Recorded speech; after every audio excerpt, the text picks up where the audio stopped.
নমস্কার বন্ধুরা, রূপালিস kitchen and ব্লগসে সবাইকে স্বাগত। আজকে ট্যাংরা মাছের একটা দারুণ সুস্বাদু রেসিপি নিয়ে কিন্তু চলে এসেছি। তো প্রথমেই কড়া বসিয়ে দিয়ে দিচ্ছি সর্ষের তেল। এখানে হাফ কাপের মতো আমি সর্ষের তেল দিলাম, আর তেলটাকে খুব ভালো করে গরম করে নিয়েছি। দেখুন,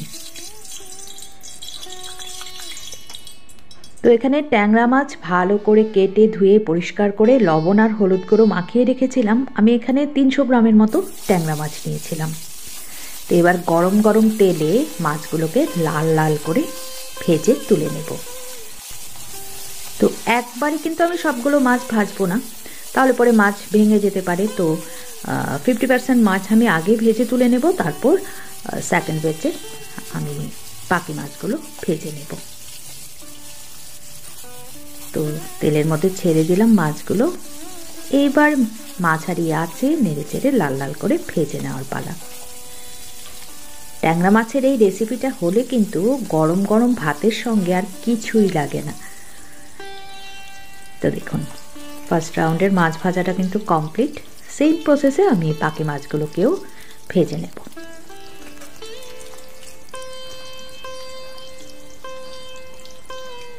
একদম লাল করে ভেজে নিয়েছি।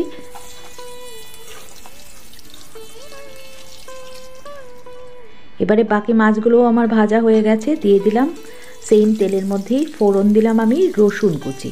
3 থেকে 4 কোয়া রসুন কুচি করে কেটে ফোড়নে দিয়ে দিলাম। রসুনটাকে একটু ভাজা ভাজা করে এবারে দিয়ে দেবো এর মধ্যে পেঁয়াজ কুচি। একটা ছোট্ট সাইজের পেঁয়াজকে কুচি করে কেটে দিয়ে দিচ্ছি আমি। রসুন পেঁয়াজটা কিন্তু রান্নাটায় খুব বেশি লাগবে না, একদম ছোট্ট সাইজের একটা পেঁয়াজকে আমি কেটে দিয়ে দিলাম। এবার নেড়ে চেড়ে এগুলোকে একটু ভেজে নেব।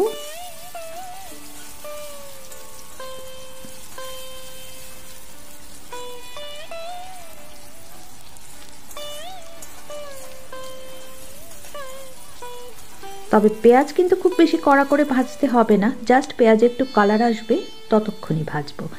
তো এই পর্যায়ে আমি লবণ দিয়ে দিলাম স্বাদ মতো, যাতে করে পেঁয়াজটা একটু তাড়াতাড়ি ভাজা হয়। লবণ দিলে তো পেঁয়াজ অনেকটা তাড়াতাড়ি ভাজা হয়, রঙটা চলে আসে আর নরমও হয়ে যায়। তো এবারে আমি দেব এর মধ্যে হলুদ গুঁড়ো, হাফ টিস্পুনের মতো হলুদ গুঁড়ো দিলাম। 1 টিস্পুন দিয়ে দিচ্ছি লঙ্কা গুঁড়ো, এটা কিন্তু ঝাল লঙ্কা গুঁড়ো। আর এই ঝালটা তো আপনারা আপনাদের টেস্ট ওয়াইজ ব্যবহার করবেন, যে যতটা ঝাল খেতে ভালোবাসেন ততটাই দেবেন। এবারে আমি ভালো করে নেড়ে চেড়ে সব কিছু মিশিয়ে দিচ্ছি। গ্যাসের ফ্লেমটা কিন্তু এই সময়ে একদম লো করে রাখবেন, নাহলে কিন্তু মশলাপাতি সব পুড়ে যাবে। তো এবারে দিয়ে দিচ্ছি চেরা কাঁচা লঙ্কা, আমি 3টে দিলাম। এটাও আপনারা আপনাদের ইচ্ছে মতোই ব্যবহার করবেন। আর এখন দিচ্ছি কাঁচা টমেটো। এটা আমি 3টে কাঁচা, ছোট্ট সাইজের 3টে কাঁচা টমেটো নিয়েছি, আর একটা নিয়েছি পাকা টমেটো। তো একদম লম্বা লম্বা করে কেটে ধুয়ে তারপরে কিন্তু টমেটোগুলো দিয়ে দিলাম। এবারে উল্টে পাল্টে নেড়ে চেড়ে সমস্ত কিছুকে কষিয়ে নিচ্ছি।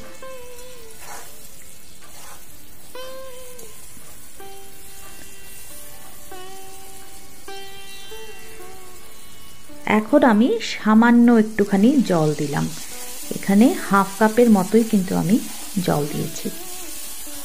জলটা দিয়ে আবারও সুন্দর করে আমি মিশিয়ে এটাকে একটা ঢাকনা দিয়ে ঢেকে 3 থেকে 4 মিনিট মাঝারি আঁচে একটু রান্না করে নেব। তো দিয়ে দিলাম ঢাকনাটা। 3-4 মিনিট পর দেখুন আমি ঢাকনাটা তুলে নিয়েছি। আমার কিন্তু মশলাটা থেকে খুব সুন্দর একটা গন্ধ বেরোনো শুরু হয়ে গেছে। আর টমেটোগুলোও কিন্তু ধরুন 50%-এর মতো সেদ্ধ হয়ে গেছে, মানে নরম হয়ে গেছে। এগুলোকে কিন্তু আমি একদমই ভেঙে দেব না, এগুলো গোটা গোটাই থাকবে। এবারে আমি এর মধ্যে দিয়ে দেব এই যে সর্ষে বাটা। এখানে 1 টিস্পুন কালো সর্ষে, 1 টিস্পুন সাদা সর্ষে, 2টো কাঁচা লঙ্কা, সামান্য একটু লবণ দিয়ে বেটে নিয়েছি। সর্ষে বাটাটা দিয়ে মিনিট খানেক কষিয়ে নেব। আমি সর্ষেটা কখনোই খুব বেশি কষাই না, তাহলে পরে আমার মনে হয় একটু তেতো হয়ে যাবে। তো মিনিট খানেক একটুখানি নাড়াচাড়া করে কষিয়ে নিচ্ছি।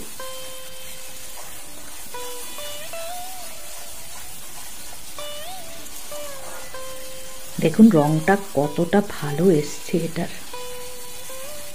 এবারে আমি সেই সর্ষে বাটাটা যে বাটিটাতে রেখেছিলাম সেটা ধুয়েই কিন্তু দিয়ে দেব অল্প একটুখানি জল।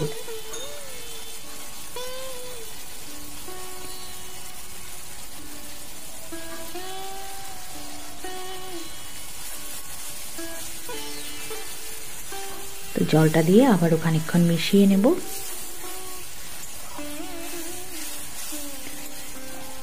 এখন আমি দিয়ে দেব সেই ভেজে রাখা ট্যাংরা মাছগুলো।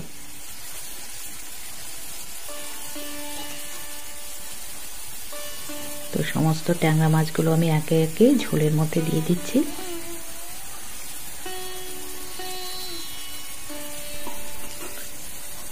এবারে হালকা হাতে একটু ওপর নিচ করে সব কিছুকে মিশিয়ে দিচ্ছি।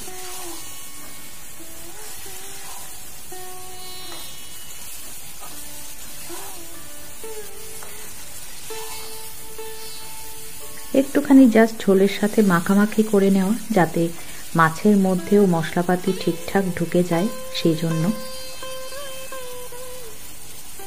এবারে আমি 1 কাপের মতো জলের মধ্যে দিয়ে দেব, অবশ্যই কিন্তু গরম জল।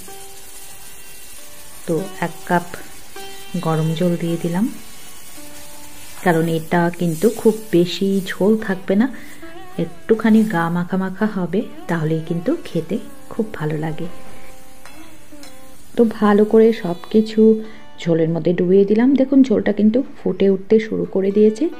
1/2 টিস্পুনের মতো চিনি দিয়ে দিলাম আমি, কারণ যেহেতু আমি কাঁচা টমেটোটা দিয়েছি, একটু চিনি দিলে এর টেস্টটা অনেক ভালো হয়। এবারে একটা ঢাকনা দিয়ে ঢেকে 3 থেকে 4 মিনিট মাঝারি আঁচে একটু ফুটিয়ে নেব। তো 3-4 মিনিট পর আমি ঢাকনাটা কিন্তু তুলে নিয়েছি। রান্না কিন্তু প্রায় শেষের দিকে। দেখুন ভালোভাবে সব কিছু কিন্তু মিলেমিশে একাকার হয়ে গেছে। এবারে এর মধ্যে আমি দেব ধনেপাতা কুচি। ধনেপাতা কুচিটা দেওয়ার চেষ্টা করবেন, তাহলে অ্যারোমাটা খুব ভালো আসে। তো 1 মুঠোর মতো ধনেপাতা কুচি আমি ছড়িয়ে দিলাম। এবারে নেড়েচেড়ে সুন্দর করে মিশিয়ে একটুখানি ঢাকা দিয়ে তারপরেই কিন্তু গরম গরম ভাতের সঙ্গে পরিবেশন করে দেওয়া যাবে এটা। তো কেমন লাগলো ট্যাংরা মাছের এই রেসিপিটা অবশ্যই কিন্তু কমেন্ট করে জানাবেন। ভালো লাগলে ছোট্ট করে একটা লাইক করবেন, শেয়ার করবেন আর সাবস্ক্রাইব করে আমার পাশে থাকবেন। আজ এ পর্যন্তই। ভালো থাকবেন সবাই। নমস্কার।